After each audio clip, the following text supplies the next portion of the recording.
In this video, we will show you how to set up your Garmin Approach R10 golf device.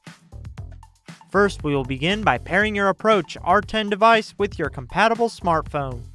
To do this, you will need to download the Garmin Golf app on your smartphone.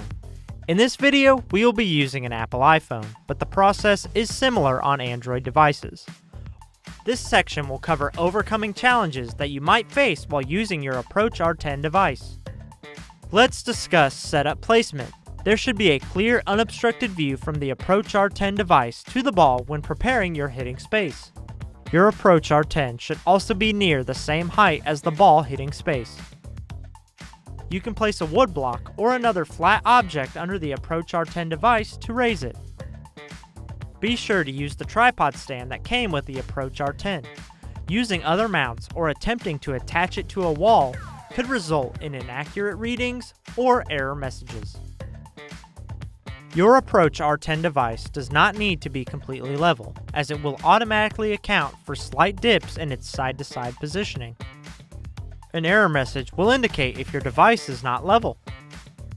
We also recommend using a similar type of golf ball that you typically use on the course.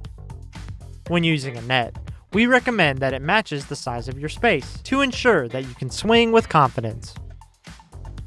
Ensure the Approach R10 has a green flashing LED at the beginning of each swing. Any pre-swing movement or pause mid-swing may result in a false detection or missed shot. Now, let's discuss obstacles. When preparing your hitting area, remove objects such as fans and heaters from your surroundings. These types of objects are known to cause radar interference. Metallic or shiny surfaces and structures may impact performance. This includes garage floors and light poles. When used near these types of surfaces or objects, remove or cover with carpet, artificial turf, or dull fabric. Some indoor setups may require you to cover the floor walls and ceiling.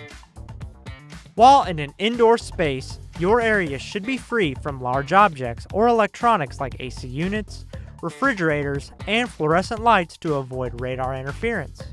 We recommend removing objects such as vehicles or TVs so that you can swing confidently. When at the driving range, try to leave space on both sides.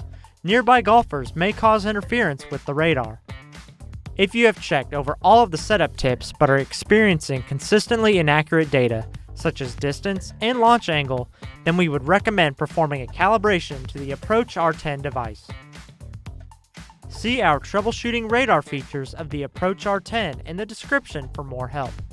And that's it, thanks for watching. If you need additional help, visit us at support.garmin.com.